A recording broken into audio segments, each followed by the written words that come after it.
There we go. And go live.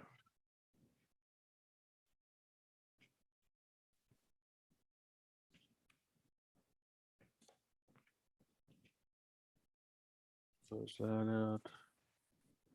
Have that up just in case someone wants to pop in and participate.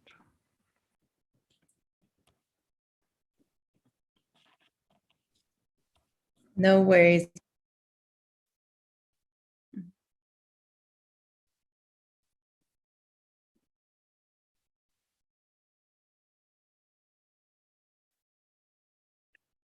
Pull up my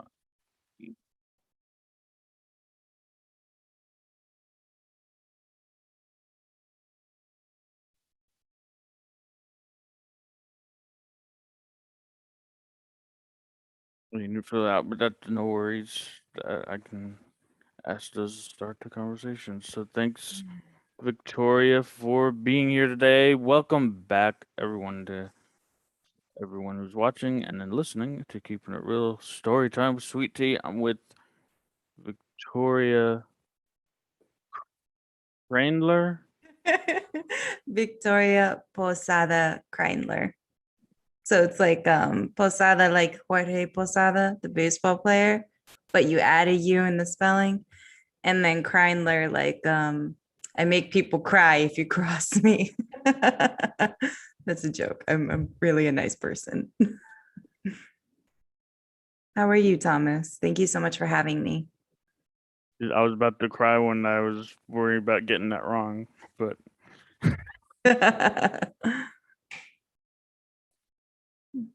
what is happening with you right now? What are you excited about? Right now, I'm really excited to continue my applications into different talent agencies and modeling agencies as well. I also have a couple auditions coming up. I also recently had a callback for a commercial, so I'm really looking forward to hearing that news. So much to look forward to. I don't even know exactly where to begin. I just feel so blessed every single day that I get to do what I love to do.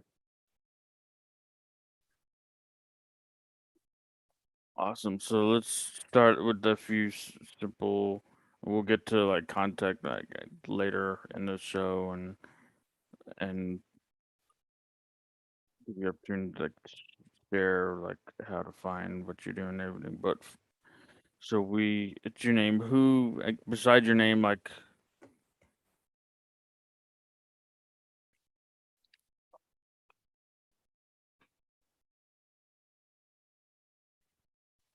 what is it? You mentioned a few things at modeling tech agencies. What do you actually do? What do you do? So I am a freelance actor as well as a freelance model. I've been singing for 10 years. So I apologize, my phone.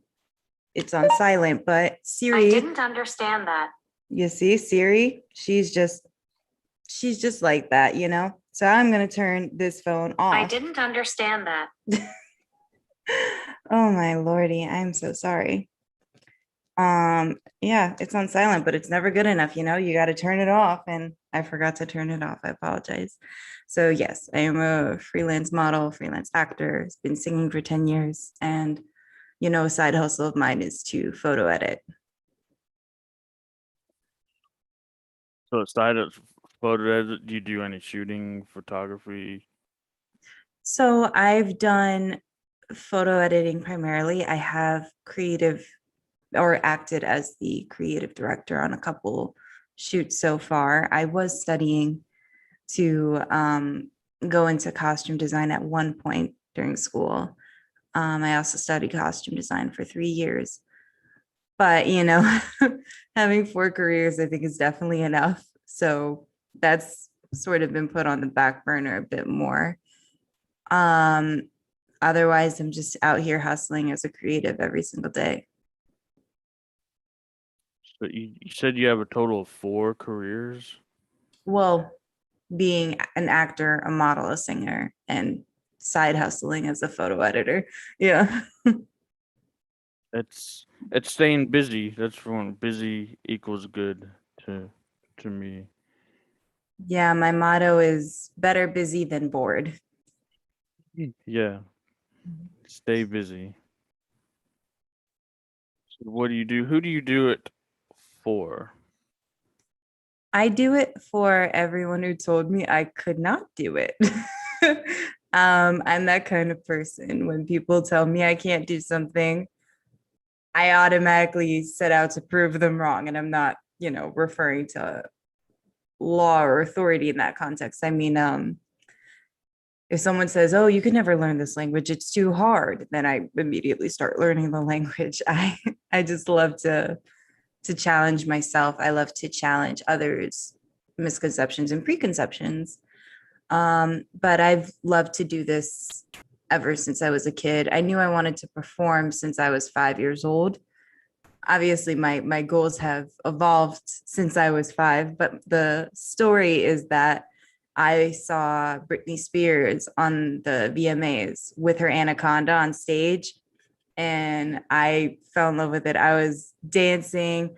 I was, five, so I got like buck naked and I just started dancing. I was in my mom's cowgirl boots. I took my magic wand and then I started singing into the magic wand like it was a microphone. I'm like, "Mommy, I'm going to be on stage one day."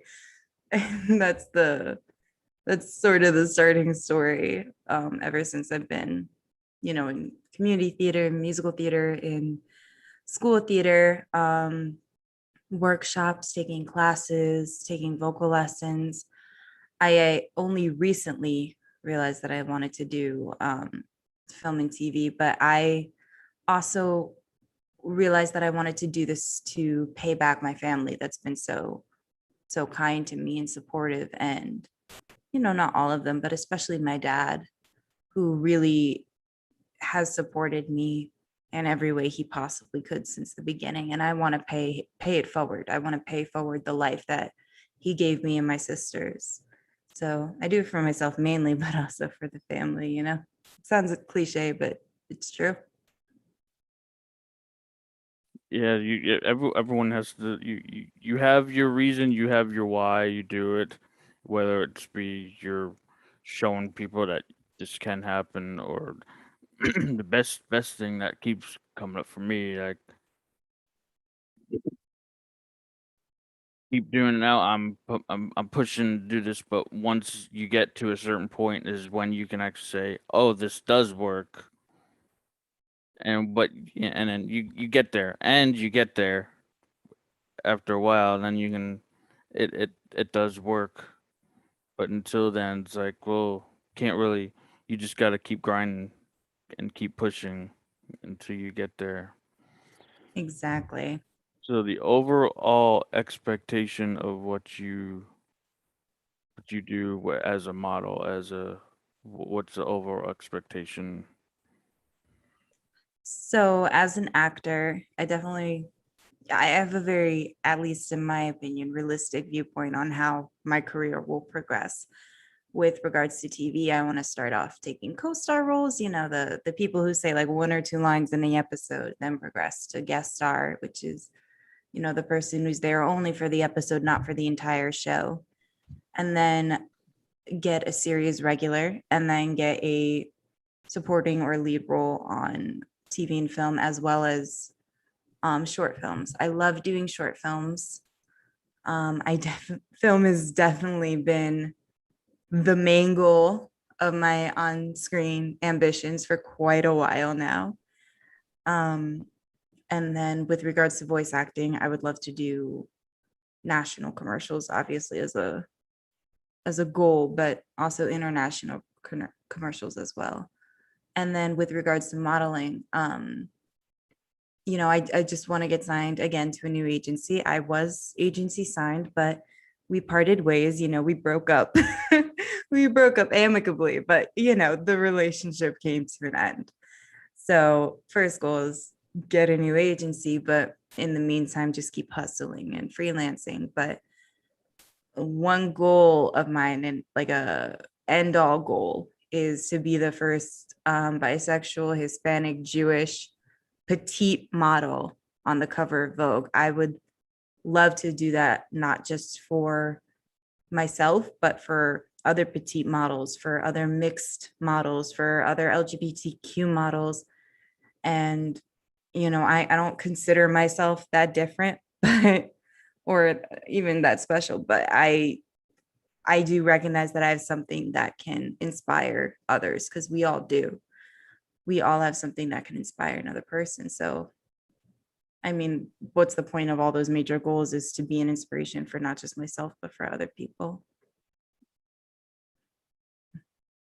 Awesome. Great. That's great little expectation. I have a little inspiration behind that. So as people see you, see what you're doing, and I see mixed in America. I want to get to that, but what is talking about the other side, from the other side of the perception? What is the expected change of that person, uh, the behavior you want to see in them after? What do you want people to do after they interact with your work and after seeing you? I mean, the biggest change I definitely could bring is being in the modeling industry, accepting petite models, accepting petite curve models, really bringing body diversity, not just as a beauty standard in the modeling industry itself, but in society as well, because we do look to high fashion as a standard of beauty. And I definitely just want to dismantle all of that. I definitely do. And then with regards to acting, I really want to just be regarded as skilled at my craft. I don't want to ever be on set and then have other people think I don't deserve to be there. Because I work incredibly hard to get where I am, and I want to be seen as a master of my craft when it comes to acting. And I also just want to be there for other LGBTQ actors and mixed actors, obviously, as well, because in Hollywood, Hollywood is based in stereotypes. So being mixed is a bit more tricky as an actor. It's incredibly hard. I met a Black Japanese man the other day. You could never tell he was Japanese just by looking at him. My step family's Japanese. They couldn't tell by looking at him. And he will be typecast as a Black actor forever, but it'll be harder for him to be accepted wholly by the entirety of Hollywood to play Asian roles, because it's so based in stereotypes and just straight on appearance. And we're becoming more mixed and mixed as a population every day. You can't immediately tell someone's ethnicity just by looking at them. And I think that's something that we definitely need to start recognizing and talking more about, especially with regards to film and television, which is based so much on, the visual component. Yeah. Exactly. You if you can't tell, why bother worrying about it? If you can't tell,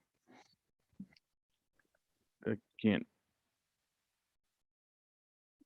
If it's they would coming at being in this country, you're an American, Mhm. and that's the only. And why should there be? You have your roots, you have your history, you can go back and do research where you came from, and that's always good and fine. But the first thing should always be American first. Yeah, it's so interesting how other countries are of that viewpoint. I could go into a story that my teacher told me, but I'll keep it short. He basically is a Black American. He went to Germany. He met like the one Black German woman he saw for a week straight there, and he felt a sense of camaraderie. And she's like, "I am not American. I am German." And it's just like, she's like, "You think just because we're Black that like we're comrades?" Like, no, I'm German first. You're American. So it's so interesting to see how in America that whole thing is kind of in reverse, that we as a whole country, every person, individual, and aspect of our government doesn't necessarily put us as Americans first. We put ourselves as ethnicity first. Like, for example, myself, like Hispanic American or Jewish American, whatever. So definitely, I definitely think we need to unify more as a country and just be like, we're a melting pot, we're American first. Definitely think, and I'm pulling up. You have your IMDb profile, pulling that up on there, and I see project that you it's would start to maybe explain that a little bit, and you're involved as yourself and you're producer of it. Before I get into that a little bit, want to ask and go into what are you grateful for? I'm grateful to be alive.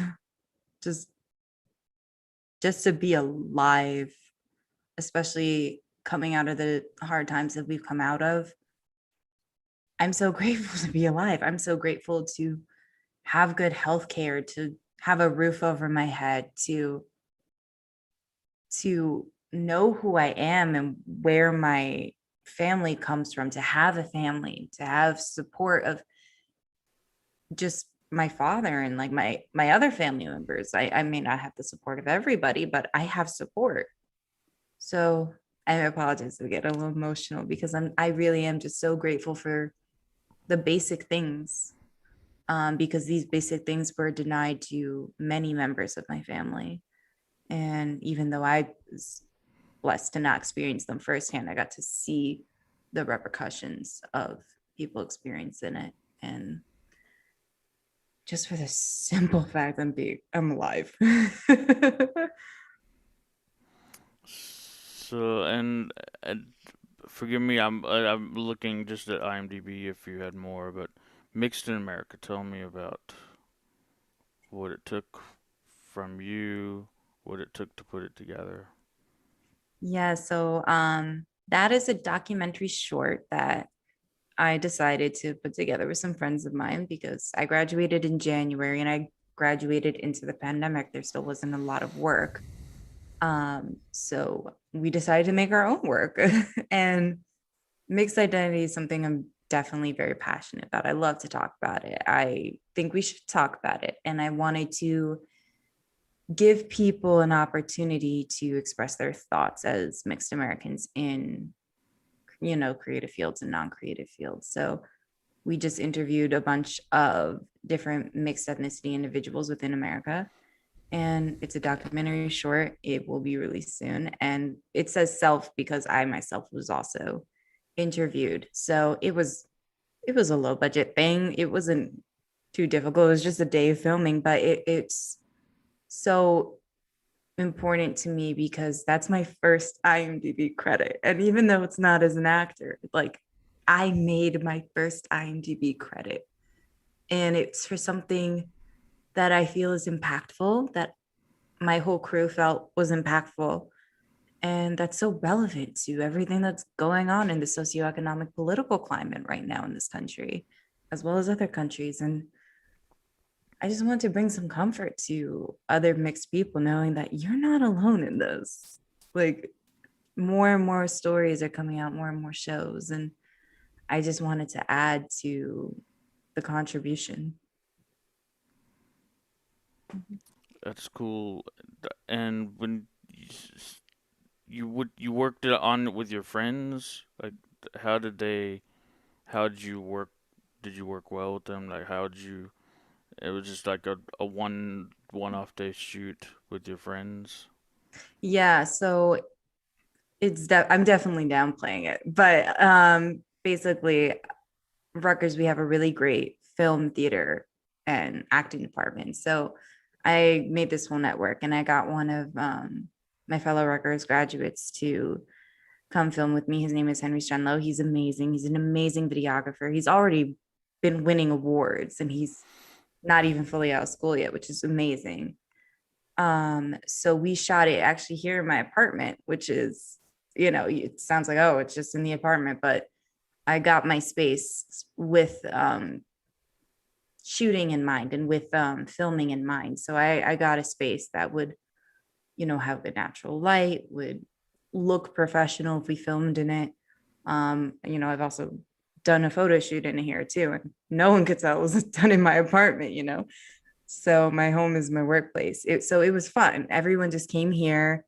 We set up early. He's still cutting the footage, working on the footage. I got to get my fellow actors involved. I got to get friends from high school involved. I got to get new friends involved. We went around and, just straight off the bat, just asked, hey, would you be interested in being interviewed about what it is for you to be mixed ethnicity or mixed identity in the United States? And, some people were like, yes, and they were available. Some people were like, yes, but they weren't available. So we took the ones who were available, gave them a questionnaire. We just sent out the questions ahead of time. Um, I got one friend of mine to do it, and I'm laughing because I'm remembering she was so nervous being filmed just in my apartment, like with my friends, while I got us like sandwiches from around the corner. And it was fun because she felt it was such a professional set, which really flattered me. She isn't an actor; she's a social worker, but that really flattered me because you can turn any space into a professional set. But her anxiety was a compliment, and I'm so sorry for laughing at her anxiety. That was not my intention. If she was here, she would definitely be laughing along with me too. But it was a wonderful experience. I loved it, and we're definitely going to do it again, but more high budget productions in the future. So you're over the top thinking of putting the set together, bringing her and the rest of your friends on. They're what's the word I'm thinking? They're over. It was overwhelming to think that, oh, I'm on this professional set, and Yeah, it got her basically. thinking that way. That's Exactly. It was also my first time producing. So it was a chance for me to see if I liked producing. And I kind of do, but I love acting more. So that was also just a way for me to clarify my goals and my ambitions and my loves. start from bottom, and then like and when I say bottom, like acting, and that's because that's where all the building of the networks connections and just getting on sets and don't aim unless you already have it. To aim is a way to get get your own set, and as a producer, those connections are important. That's build the connections, build the set, put them all together, and a lot of great things will come as a producer role. That's the way I see it, at least. Yes, I fully agree. So, a little gratefulness, gratitude, already talked about. So maybe you said it, like you got your first IMDb credit, but what is your biggest achievement to right now? Well, I am still bashful about my achievements because I don't I mean, I feel like every artist feels that way, that we've never really achieved anything when we have. But I also am just fresh out of school. But with regards to modeling, definitely getting my own publications, I'm pretty sure I have about 10 already. And I've only started recently. I've already gotten paid work. Getting agency signed was a major accomplishment. Even though we ended up breaking up because the relationship didn't work out. Um, also being featured in People magazine with Coco Rocha, that was a huge accomplishment. My name wasn't mentioned, but my photo is there. So it's like my not even 5 minutes of fame, my 30 seconds of fame of like, oh yeah, you just flipped past me Your in the magazine. your Uh, likeness. yeah, exactly. But also Mixed in America, I think as a producer, obviously it's my only accomplishment, but as an actor, I also feel like it's a major accomplishment. And as an individual, I feel it's a major accomplishment. Um, Also just with acting, being in all the the plays I've been getting over my stage fright. It doesn't sound like a big deal, but when I was a kid, I knew I wanted to perform, but then you put me on stage in elementary school and middle school, I would get hives all over my body. There was one time my tia Carmen, she had to come and pick me up from rehearsal because I got hives and I only had one line in the entire show. It was that bad. So getting over the stage fright was definitely a big deal, at least for me. Um, Again, first IMDb credit, not even like in the game for 6 months, getting new headshots, not even in the game for 6 months. Getting to work with celebrities like Adrian Armante, Gino Seegers, Joe Nieves, Tanya Chisolam, Daniel Lee Curtis, and Hutch Dano, Brian Sutherland, and so many more, and getting to meet them and work with them and coach under them. And they were coaching me, let me clarify, and performing in front of them, performing for 16 Hollywood agents in person. That was last week for me. Even and with singing, just even singing on stage, because singing I still have a lot of fear with.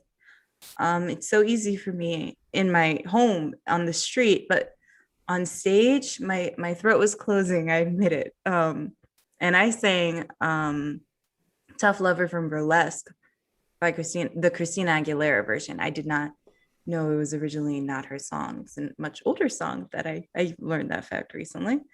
But the Christina Aguilera version in front of, Adrian Marmante in a room of over like 50 people and interning for him as well. So I don't feel like I have like one big accomplishment. I haven't done something like won an Oscar, but I feel like I have a lot of small accomplishments that added up to a strong foundation and a career that I'm proud of, especially for where I'm at and for how long I started ago. Yeah, it's amazing. Like when we start out young, I grew up. I was playing around with technology, showing people how to do things at 4 or 5 years old, not talking. I it was to the point where I didn't talk at so much that I got sent off to these special speech schools and to this day when I realized like I about 8 years ago I took on like Toastmasters. I did at podcasting 3 years ago. After I started doing all this, is like my 5 year old self would like shake in his shoes if he saw what I'm doing today. I'm That's talking, amazing. I'm connecting. Toastmasters was a big thing. Started listening to this one, my first ever podcast that opened up so many doors just in my mindset alone. Lewis House School of Greatness.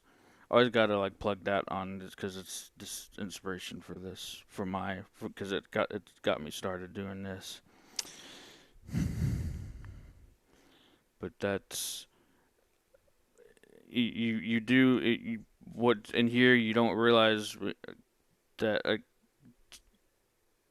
it's something stopping you from doing it, but you still want to do it.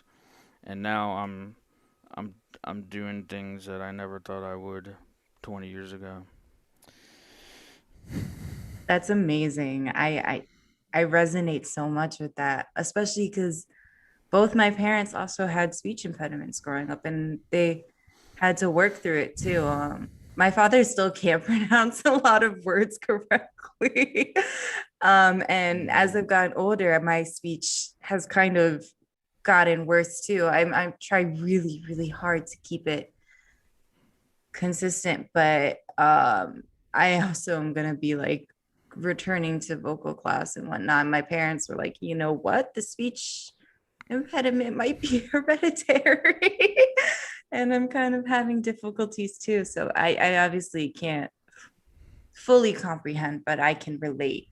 And I it's so inspiring to hear that and to hear your story. Thank you so much for sharing. And one of my podcast friends, he's a stutterer and he's a podcast host, and it's Yeah, called My Stuttering Life. I love it. I'm here for it. I'm here for it. You It's can like look that up. It's available anywhere. Yeah, and it's like that's my brain goes faster than my mouth can keep up. And then I stutter too. that's actually how I feel too. Like so many thoughts appear and they want to come out, and sometimes I'm just talking. Maybe it doesn't make sense. Maybe too much. Sometimes you never know. Exactly. I feel you, man. I feel you. Let's get into a few other questions I usually like to ask. Go right ahead. I'm an open book.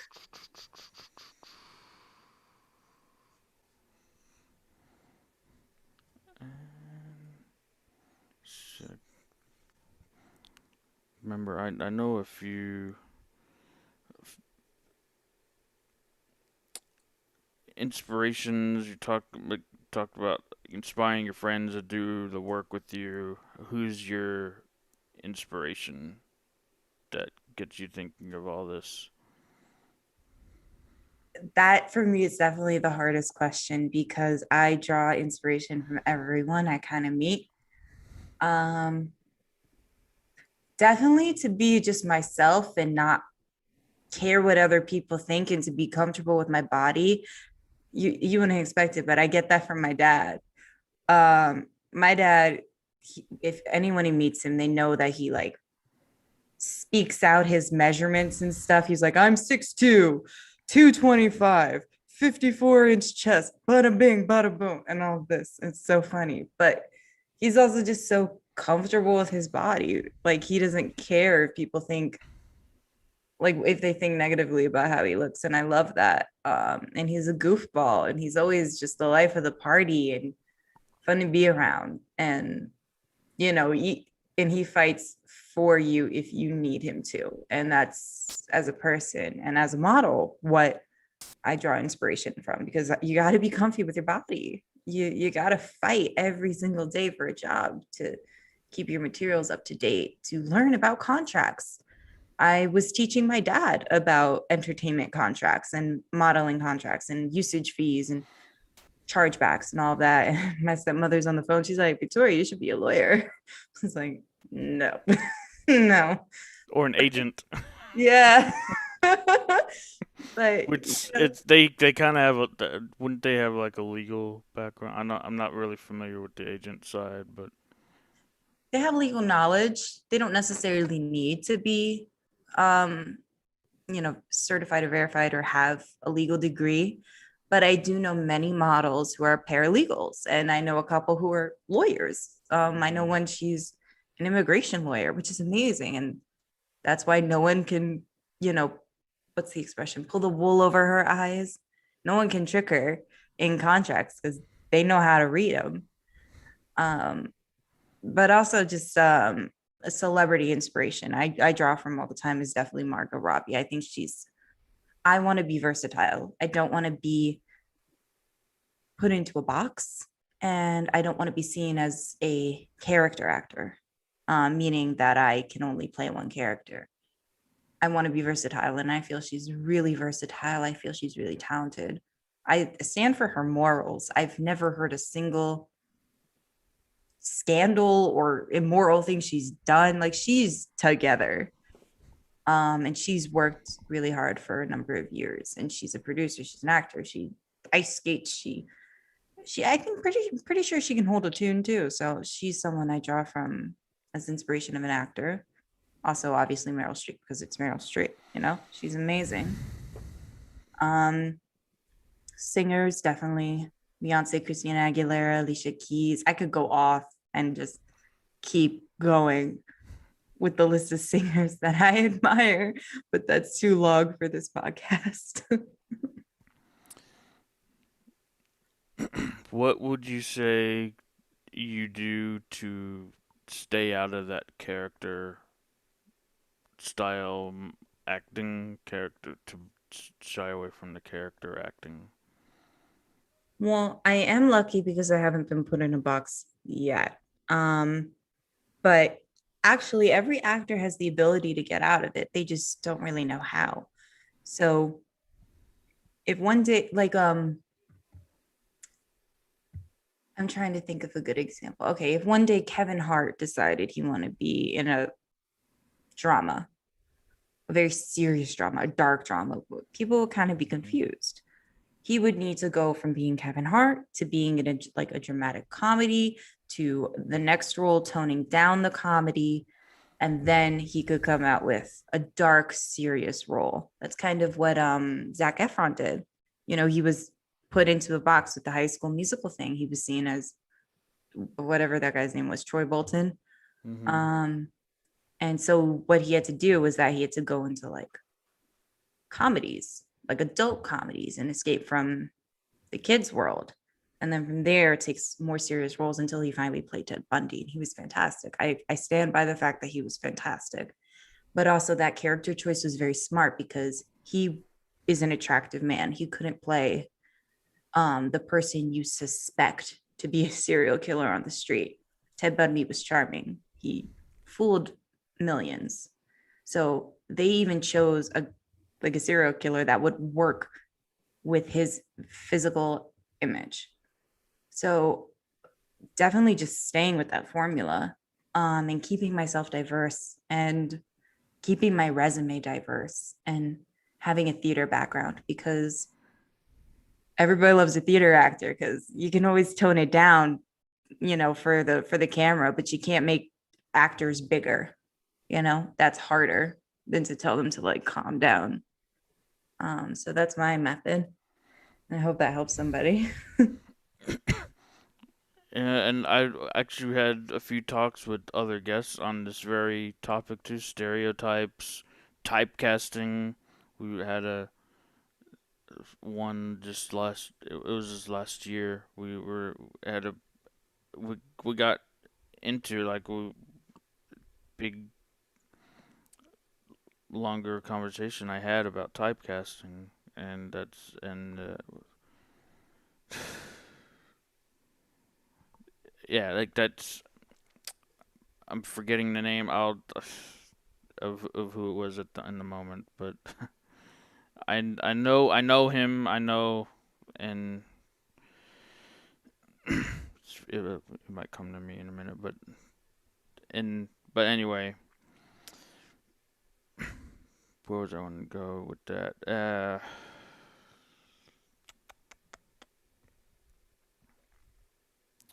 So you already mentioned some influencers, no, or is that more inspired, like singers inspired by anyone that actually like you've seen growing up as a child or in your younger years, like who influences what you're doing now?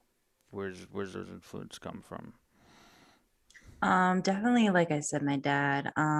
But also growing up, I mean, I'm the first actor in my family in generations. And I think my aunt Lori modeled for a hot minute, but she never really continued with it.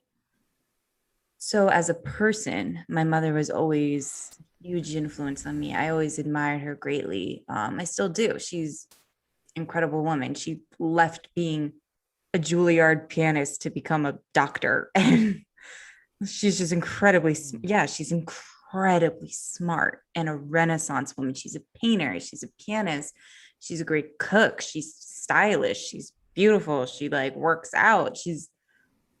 I swear, she's freaking J-Lo.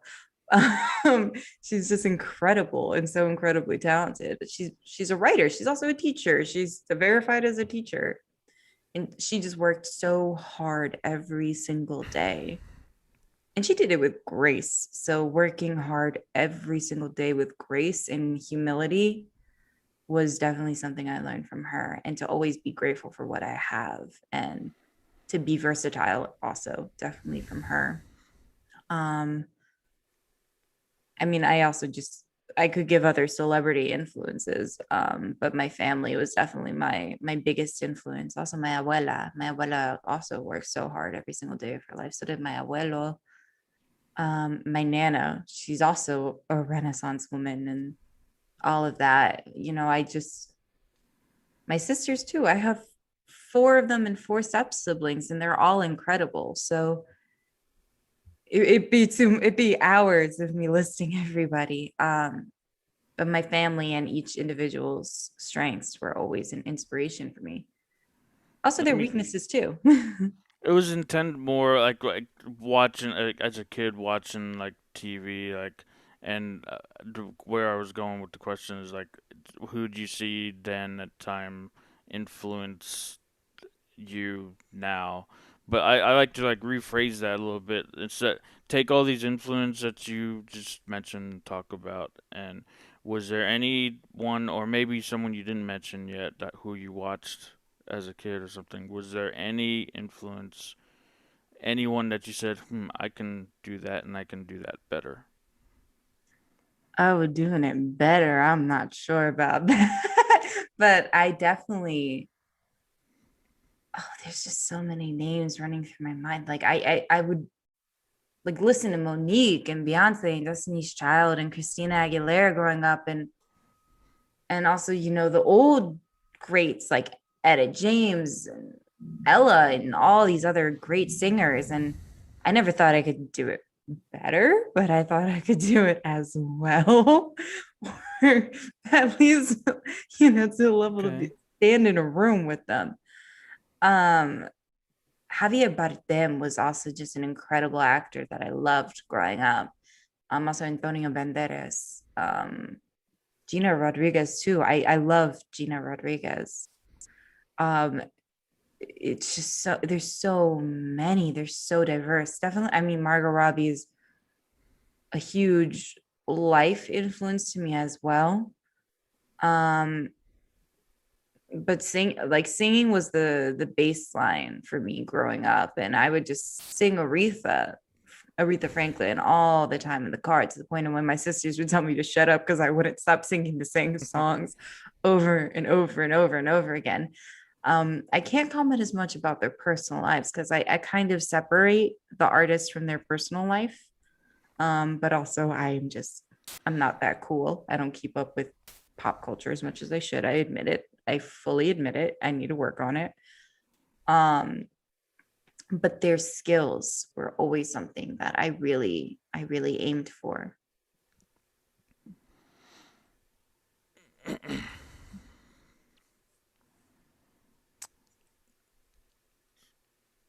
That's amazing. That's influences. I need to write these questions down. They come to me and then I forget. Dude, I forgot my birthday the other day. Don't even sweat it. Oh, It's in like 2 weeks too.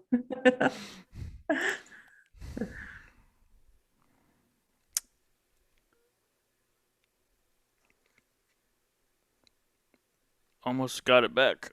It's well. What is one question you wish people would ask you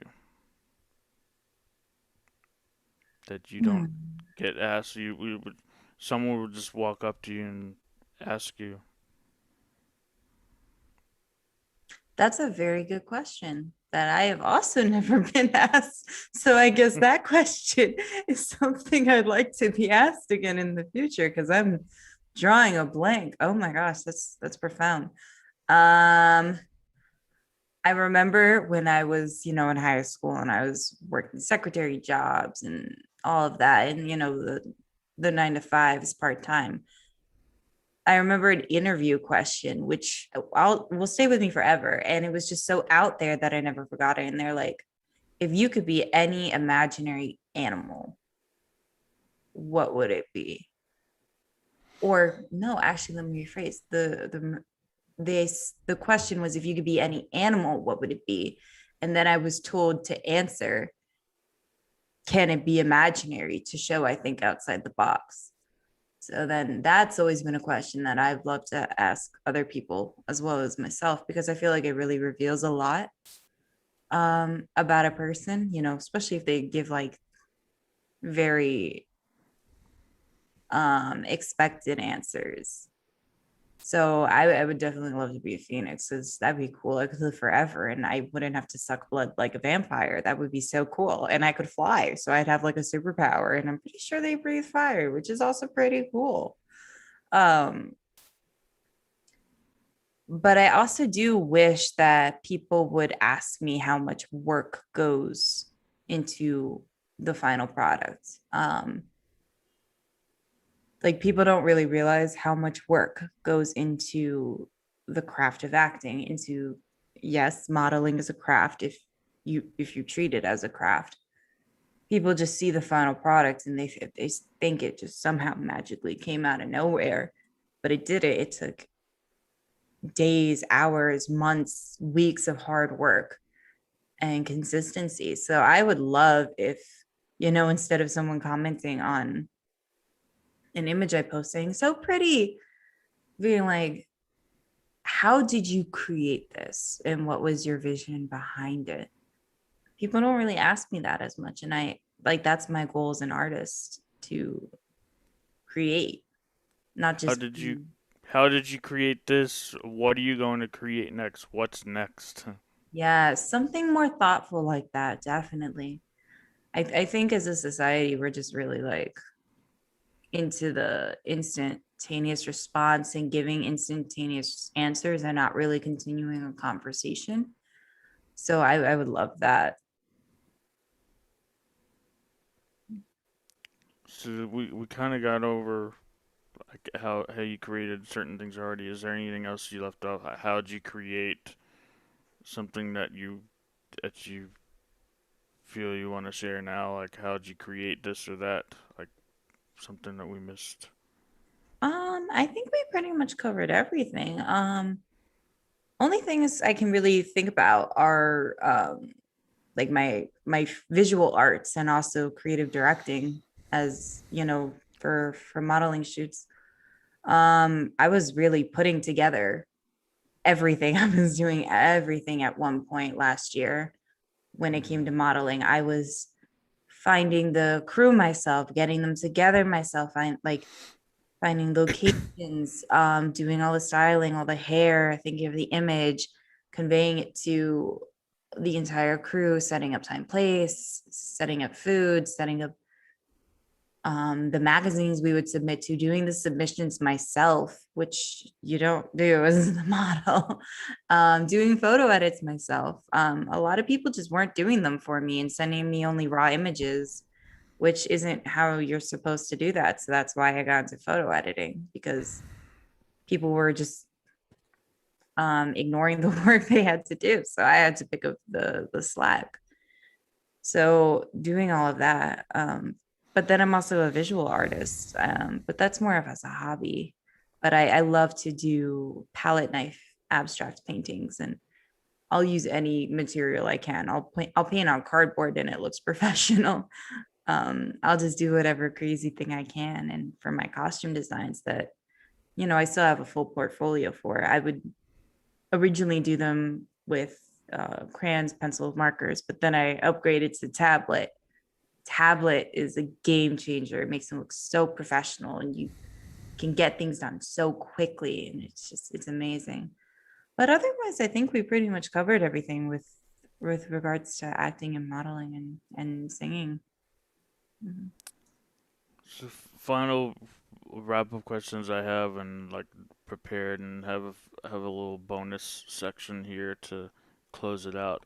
Mhm. So you mentioned your mom and dad. What would your parents say if they had a part on the projects you or did they? Like, what would your parents say or how would they react? I'm laughing because my mother would definitely take over the entire project and become the creative director. Because we both like to be in control. That's kind of why I was like, maybe I'd be suited to creative directing or to producing, because I like to be in control. I admit it. Um, So yeah, getting your feet wet in something like, oh, I kind of like this. Like, what can I do more of this? yeah, yeah. I like having the control over what I can do, but I don't like all the work. Oh my gosh, it's so much work responsibility for one person. My mother would 100% come in, change the makeup, change the hair, change the script, add stuff to the script. She'd make it her own, which is why I'm laughing. My dad, I'm also laughing because he just sits back and then he does this big giant wave thing. He's like, "Hi, can you see me? I'm here. Hi, I support you. That's my kid." So that's why I'm also laughing. So that's what they would do. My dad would just sit back, smile, and wave and look pretty, and my mom would just take it over. Your mom's a controller. Your dad's a. I heard supporter, maybe promoter in there too. Yeah, dad's definitely the hype man. Mama's definitely supportive too. She supports everything, but Spanish culture, we like to do things together. We like to do group projects. We're not as individual. So it's just kind of how we roll, or maybe that's just my family, but What have you done? What would you have done differently on stuff that taken from like the learning experience? when I started out modeling, got in contracts for every single TFP, trade for print, basically free photo shoot. Oh my gosh, I will never do another photo shoot again without a contract. I won't. I would have avoided so many creeps. I would have avoided so many hours of extra work picking up the slack for people who didn't do their jobs. I would have avoided being rescheduled on 4 times only to then be canceled on. Like I would have saved so much time. Could have made some money off of him. I would have done it so differently. And with acting, I would have just started it sooner because I was naive to think I could use modeling as a stepping stone for acting. I was very naive. I did not appreciate them as two separate careers, and I didn't appreciate that they have separate needs. So I would have just started acting even earlier. I did transfer behind my parents' backs out of Trinity College into Rutgers University to get a better theater education, but it was okay because the tuition was way, way cheaper and it was closer to home. So they were happy. But I would have just never accepted going to Trinity College because it wasn't the school for me and it didn't have the theater or acting program that I wanted and worked for me and the on-camera education that worked for me.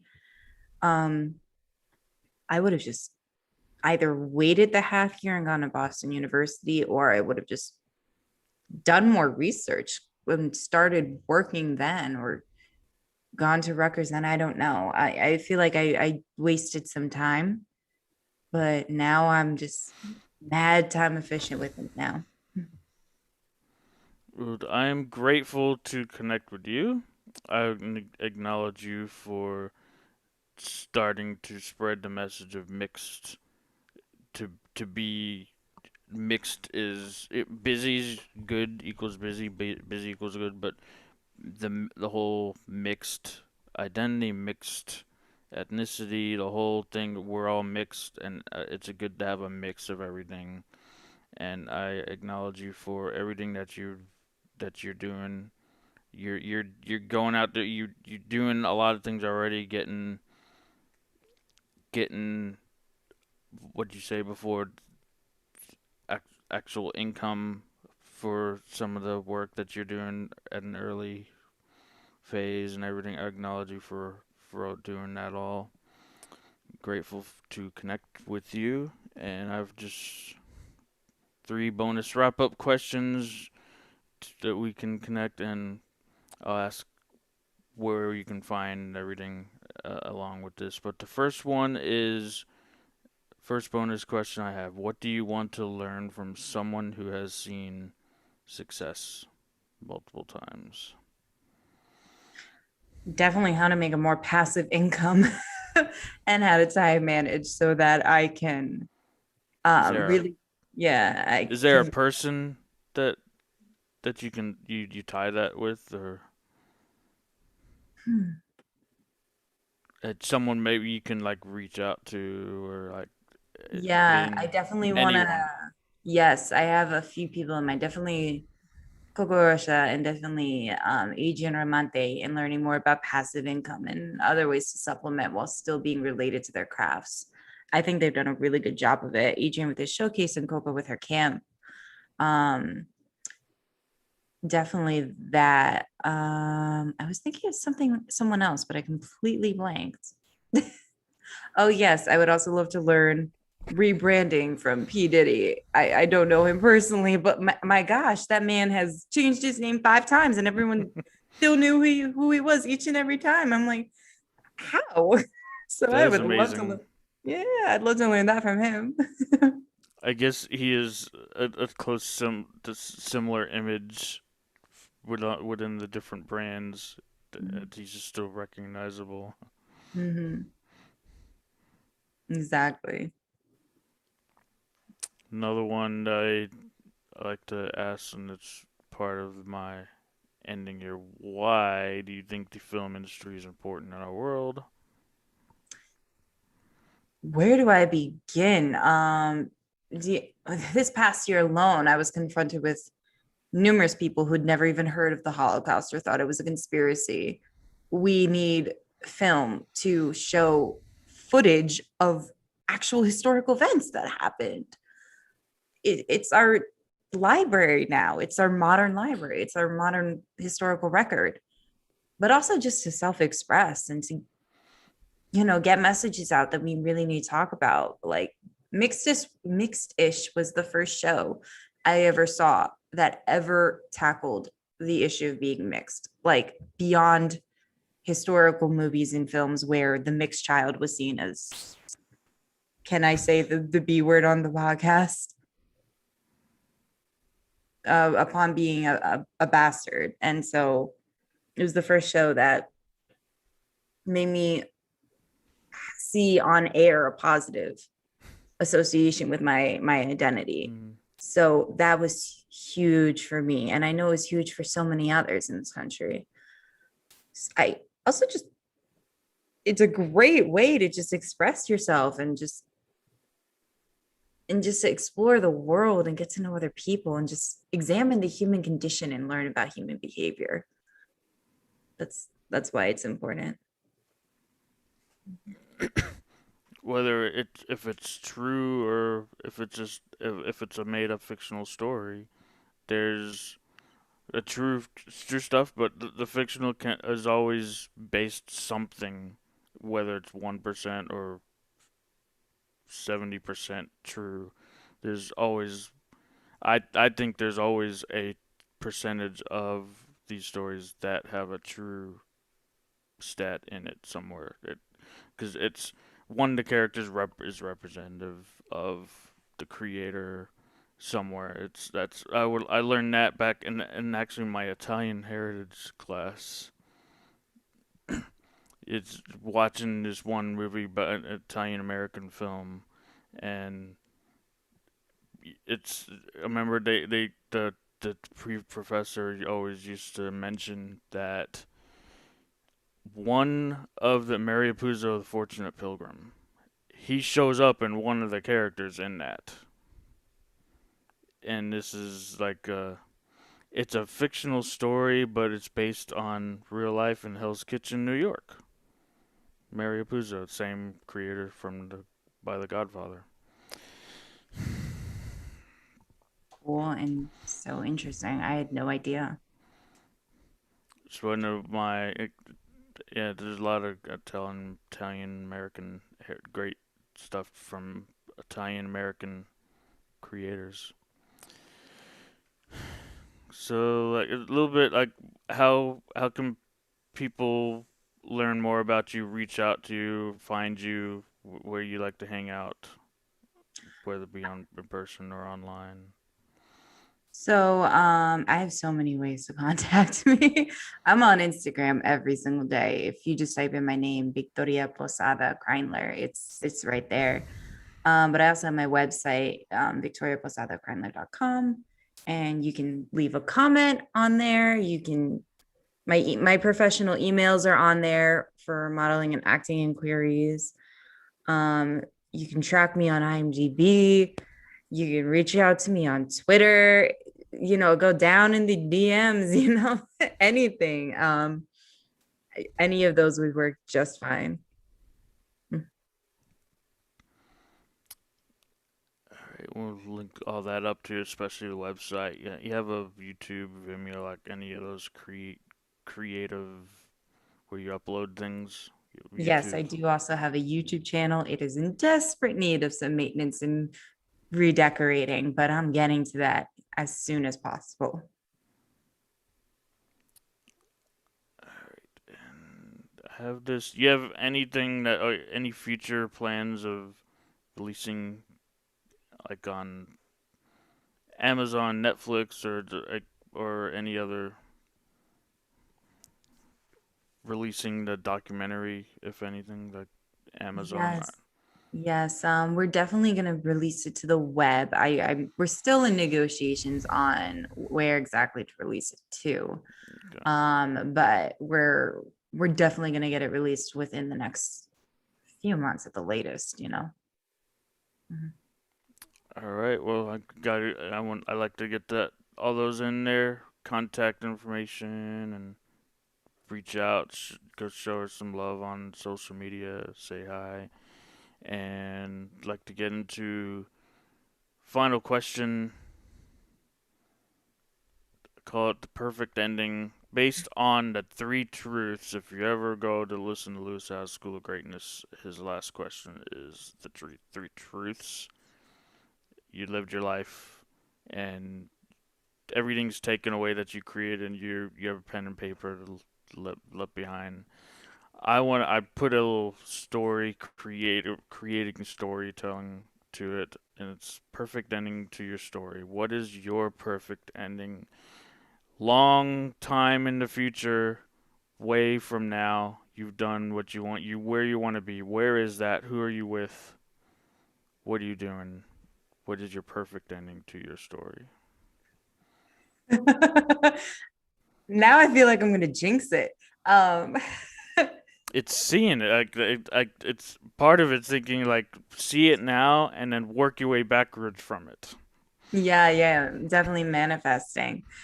Um, you know what? I would love to still be in this apartment 10 years from now because I love this apartment. I don't want to move out this apartment. I'm close to the city, but still in Jersey, so I don't pay those crazy prices.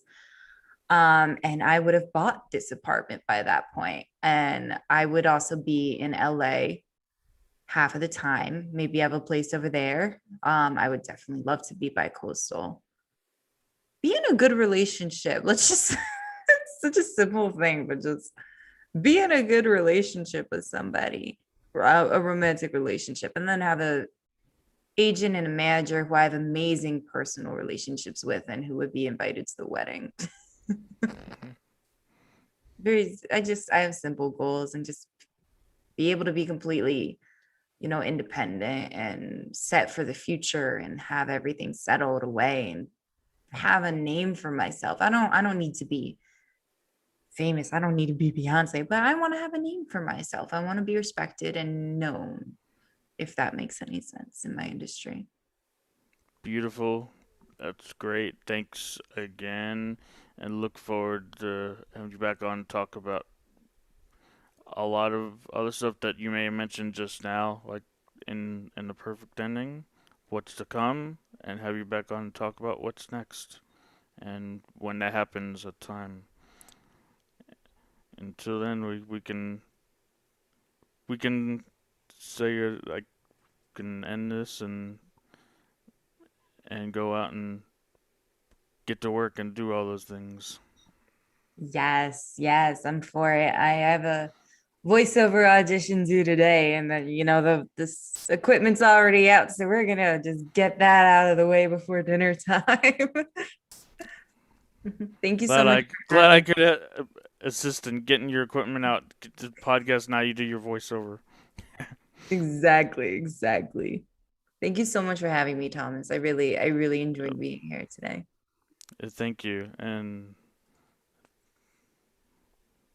all right, gonna do great things. You too.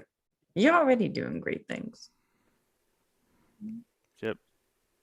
We all are. We just don't know it yet. We just don't know like what the things we're doing now and then do things we'll do tomorrow, and they're all connected. Exactly. Exactly. All right, so let's go.